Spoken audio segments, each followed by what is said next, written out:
नमस्कार दोस्तों, आप सभी का वेलकम है इस क्लास के अंदर। Reasoning by Sachin Soni channel पे सभी का वेलकम है। देखिए स्टूडेंट, अपन ये बात करने वाले हैं इस क्लास के अंदर कि भैया आरआरबी एनटीपीसी सीबीटी 1 का एग्जाम आपका कब होगा, क्या इसकी डेट रह सकती है।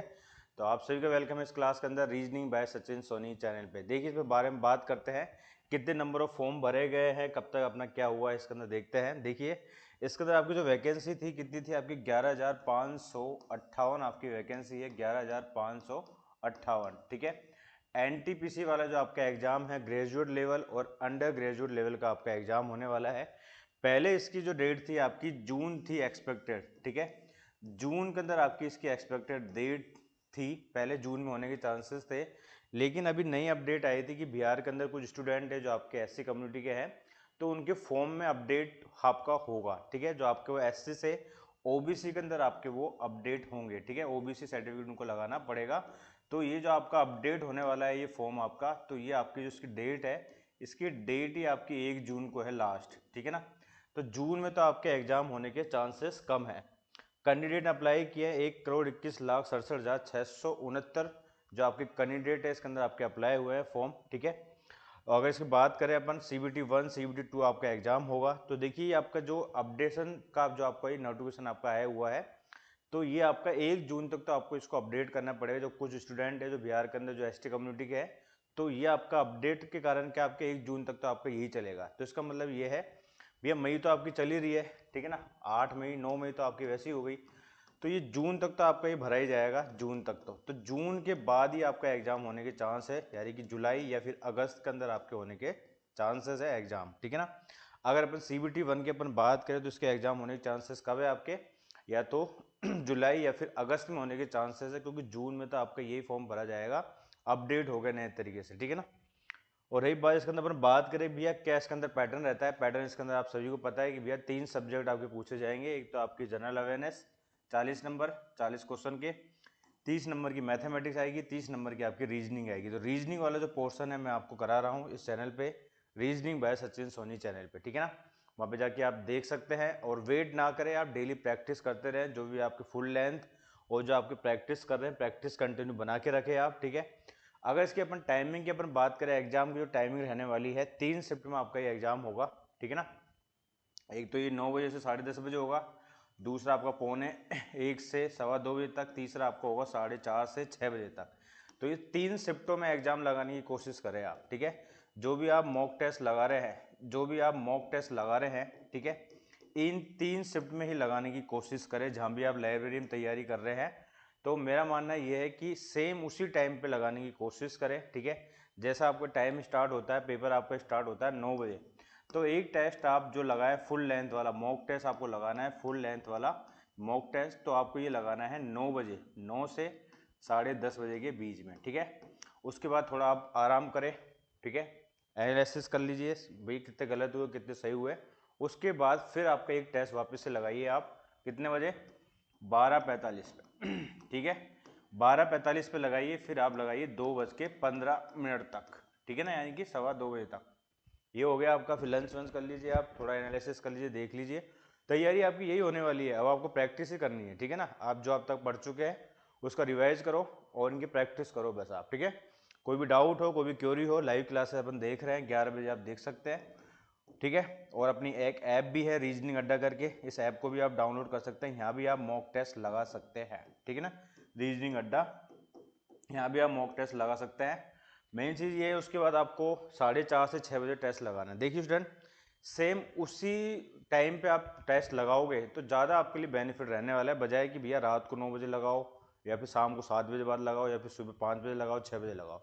जब आपका एग्जाम है उसी तरीके से आप टेबल पे बैठे, अगर आप लैपटॉप में लगाते हैं, मोबाइल में लगाते हैं, कोई दिक्कत नहीं है, लाइब्रेरी में बैठ के कर रहे हैं, टेबल कुर्सी पे बैठे, वही पेपर लीजिए, 2 पेज जो आपको मिलते हैं, 1 या 2 पेज जो आपको मिलते हैं आपको, तो 1 पेज 2 पेज आप जो लेके, और एक जो पेन मिलता है आपको सिंपल सा नॉर्मल सा, उस पेन को लेके उसी पेज के अंदर सोल्व करने की कोशिश करें, सेम इंटरफेस के अंदर। ठीक है, तो इसका आपको काफ़ी बेनिफिट मिलेगा। देखिएगा, जैसे आप ऐसे लेजी होके आप बेड पे बैठ के कर रहे हैं, जमीन पे बैठ के कहीं भी कर रहे हैं, मतलब कि आपको पूरा अनुशासित होकर उसी टाइम पे आपको एग्जाम देना है जिस टाइम का ही आपका एग्जाम चल रहा है। ठीक है, जैसे आपका 9 बजे आपका शिफ्ट स्टार्ट होती है, तो 9 बजे आप एक मॉक टेस्ट लगाइए, 9 बजे, ठीक है।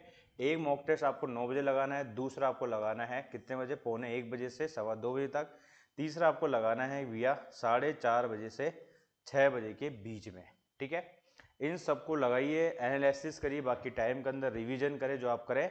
दिन में 2 से 3 टेस्ट लगाओगे आप, ऑटोमेटिक देखिए आपके जो मार्क्स आ रहे हैं, जो भी आपके नंबर आ रहे हैं, वो ऑटोमेटिक आपके इंक्रीज हो जाएंगे, आपके जो है बढ़ जाएंगे ऑटोमेटिकली, ठीक है ना। और आपकी प्रैक्टिस में आपको विश्वास हो जाएगा भैया, एक आपके क्या है, एक बॉडी क्लॉक सेट हो जाएगा भैया, इसी टाइम पे मैं एग्जाम देता हुआ आ रहा हूँ, क्योंकि टाइम है आपके पास, आप इसको एक रूटीन में आप इसको ला सकते हैं। बोलते हैं ना कि भैया अगर 21 दिन तक कोई काम करते हो तो वो आपके रूटीन में आ जाता है, ठीक है। तो ऐसा ही कुछ है, 21 दिन से ज़्यादा टाइम ही मिलने वाला है, तो आप इस प्रकार से आप टेस्ट दीजिए।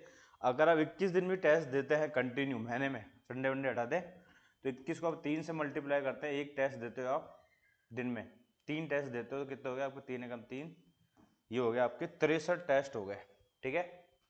63 आपके टेस्ट हो जाएंगे टोटल मॉक टेस्ट। और अगर आप 63 टेस्ट दे पाते हैं, उसके अंदर आपके कितने क्वेश्चन होते हैं, आपके 100 क्वेश्चन होंगे आपके, है ना। 100 क्वेश्चन के तो होता है आपका 40, 30 और 30, तो कितने क्वेश्चन हो गए आपके, ये हो गए आपके 6300। अब मुझे बताइए इस प्रकार से आप 6300 क्वेश्चन को कर पाते हैं इसी 3 टाइम के अंदर, मतलब कि आप देखिए ऑटोमेटिक आपकी जो एक्यूरेसी है, स्पीड है, गलती जो आप करते हो वो आपकी कम होगी, एक्यूरेसी आपकी बढ़ेगी, आपको कॉन्फिडेंस बढ़ेगा। सारा गेम कॉन्फिडेंस का तो है, आता तो सबको ही है, ठीक है ना। उस टाइम में कौन कर पाता है, मेन चीज़ ये है कि भैया 9 से लेके 10:30 बजे हैं, और 1:45 से 2:15 बजे, ठीक है, और 4:30 से 6 बजे के बीच में आप आपकी परफॉर्मेंस कैसे आप दे पाते हैं। तो मेरा कहना तो ये है कि भैया इसको अपनाइए आप, डेली आप 3 टेस्ट दीजिए, 21 दिन तक आप देखिए ऑटोमेटिकली आपकी 6300 क्वेश्चन आप निकाल लोगे। इनको बार बार रिवीजन करोगे, क्वेश्चन को सोल्व करोगे, तो कहीं भी क्वेश्चन आपको कहाँ जाएगा आपका, ठीक है ना। तो जो आपकी कट ऑफ है प्रीलिम्स की, यानी कि CBT 1 की कट ऑफ आप आसानी से निकाल लोगे। फिर अपन CBT 2 में बैठेंगे, ठीक है, फिर अपन CBT 2 में बैठेंगे। आगे स्टेप बाय स्टेप आपको प्लानिंग करके चलनी है। तो मेरे हिसाब से ये प्लानिंग आपकी ज़्यादा बेस्ट है कि भैया उसी टाइम पे आप पेपर दें जिस टाइम पे आपकी शिफ्ट है। ये मैंने चला के लगाई स्लाइड, जैसे आपको मैं बता पाऊँ। एग्जाम तो ये देखो जून में नहीं हो रहा, जुलाई में नहीं हो रहा, तो अगस्त में हो जाएगा, या तो जुलाई में होगा या फिर अगस्त में होगा, एग्जाम तो होगा, ठीक है ना।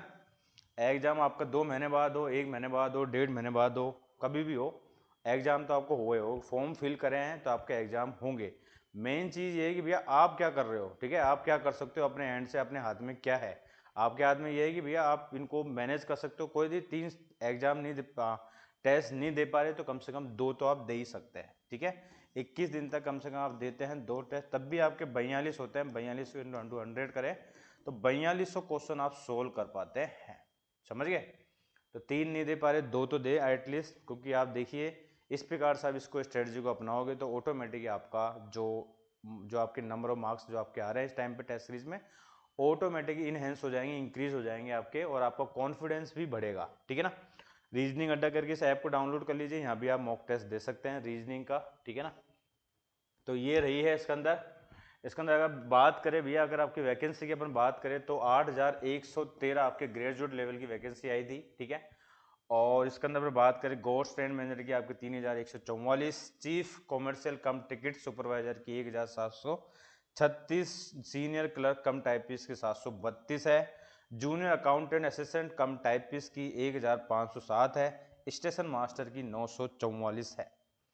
अगर अंडर ग्रेजुएट की अपन बात करें 3445 आपकी टोटल नंबर ऑफ वैकेंसी आई थी, 990 आपकी आई थी जूनियर क्लर्क कम टाइपिस्ट की, अकाउंट क्लर्क की आपकी आई थी 361 आई थी, 72 आपकी ट्रेन क्लर्क की आई थी, और कॉमर्शियल कम टिकट क्लर्क की 2022 आपकी वैकेंसी आई है, ठीक है ना। तो देखिए स्टूडेंट आपको कितने, अगर इंपॉर्टेंट टिप्स की अगर मैं बात करूं कि भैया आपको क्या क्या चीज़ों पर ध्यान रखना है, अगर मैं आपको इंपॉर्टेंट टिप्स के बारे में बात करूं भैया क्या क्या चीज़ों पर आपको ध्यान रखना है। देखिए सबसे पहले तो आपको फोकस करना है कि concept of mathematic reasoning and general awareness के जो भी आपको कॉन्सेप्ट आपने सीखे हैं उनको रिवाइज करो, उनको इनहेंस करने की यानी कि याद करने की कोशिश करें, उनको बढ़ाने की कोशिश करें, ठीक है। प्रैक्टिस मॉक, देखिए प्रैक्टिस मॉक में जैसे आपको बताया ना, मॉक टेस्ट का काफ़ी इंपॉर्टेंट रोल होता है इसके अंदर। मॉक टेस्ट का मैंने आपको बता दिया, उसी टाइम पे आपको टेस्ट लगाने, कितने लगाने, दिन के 3 टेस्ट लगाने आपको। Solve full length mock test to improve the speed and accuracy, ठीक है ना, समझ गए। तीसरा मैनेज योर टाइम, इस प्रकार से आप लगाओगे तो आपको ऑटोमेटिकली टाइम मैनेज हो जाएगा, उसी टाइम पे आपको करना है ना। तीसरा, stick what you know, avoid learning new topics at the last minute, यानी कि अब आपको नए टॉपिक्स ज़्यादा सीखने की जरूरत नहीं है, जो आपको आता है उसी को मजबूत करें, ठीक है। एक दो, देखिए 100 में से 100 नंबर तो सबको लाने हैं नहीं, ठीक है। आप 100 में से 100 नंबर तो आपको लाने हैं ही नहीं, आपको तो भैया वो नंबर लेके आना है आपकी कट ऑफ पार हो जाए, यानी कि 80 प्लस नंबर आपको लेके आना है, उस चीज़ का आपको ध्यान रखना है। क्लियर है सभी को? आगे अपन बात करें, go through formulas, current affair, improve the important जो फैक्ट आप याद कर सकते हैं करंट अफेयर से रिलेट करके, फॉर्मूला आपको याद होने चाहिए, शॉर्ट ट्रिक वगैरह आपको याद होनी चाहिए। स्टे काम, यानी कि आप आराम से अपना दिनचर्या आपकी बना के रखें, आराम से रहे, कूल रहे, आपकी जो शेड्यूल चल रहा है आप चेंज करने की जरूरत नहीं है। लास्ट टाइम में जो आपका टाइमिंग है लाइब्रेरी जाने की, सोने की, खाने की, एक्सरसाइज करने की, पढ़ाई की, सेम वही बना के रखें। और जो मैंने आपको बताया ना कि भैया 9 बजे से लेके जो आपके एग्जाम की जो टाइमिंग है उसी हिसाब से मॉक टेस्ट देने की कोशिश करें। इसका मैंने आपको बेनिफिट बता ही दिया, कितना आपको बेनिफिट है। और आप मुझे कमेंट सेक्शन में बता सकते हैं भैया 10-5 दिन यूज करने के बाद कि सर इसका फायदा हुआ कि नहीं हुआ। देखिए फ्रेंड, कॉम्पिटिटिव एग्जाम आपको जो कराए जाते हैं, आपको सिलेक्शन पास करने के लिए नहीं होता है। वो पेपर जो बनाया जाता है कि भैया अगर आपके सपोज करें आपकी जो वैकेंसी आई कितनी आई, 11,858 आई है, तो सेलेक्ट तो आपके उतने लोग ही होंगे, ठीक है ना। तो वही लोग सेलेक्ट होंगे जो तरीके से स्मार्ट तरीके से काम करेंगे। Next, carry admit card, ID proof आपको रखनी है, जो आप जाओगे एग्जाम से पहले उस चीज़ों को पहले संभाल के रखना है। दूसरी बात यह है कि बार बार वीडियोस देखो कि भैया कब एग्जाम होगा, देखते रहें, उसमें देखने में कोई दिक्कत नहीं है, लेकिन आप देखते ही रहे वो ज़्यादा दिक्कत है, समझ गए।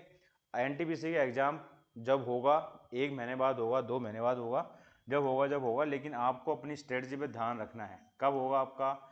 1 महीने बाद, 2 महीने बाद, 3 महीने बाद, 1.5 महीने बाद, जब भी हो आपका, 30 दिन हो आपका, 45 दिन बचे हैं आपके पास, 60 दिन बचे हैं, जो भी आपके बचे हैं उन दिनों का आपको सही यूटिलाइज लेना है। डेली आपको 2 से 3 मॉक टेस्ट लगाना है, एनालिसिस करना है, रिवीजन करना है, जीके वाला जो पोर्शन है उसको कवर करना है। और रीजनिंग वाली क्लास आप देखना चाहते हैं तो मेरे साथ आप देख सकते हैं। तो ये चीज़ आपकी रही है, एग्जाम आपको कब होगा। तो आई होप सभी को सेशन अच्छा लगा होगा। अगर सेशन अच्छा लगे तो कमेंट सेक्शन में बताइएगा। कोई भी सिंपल डाउट हो तो पूछ सकते हैं आप, ठीक है। तो thank you, bye, have a nice day and bye.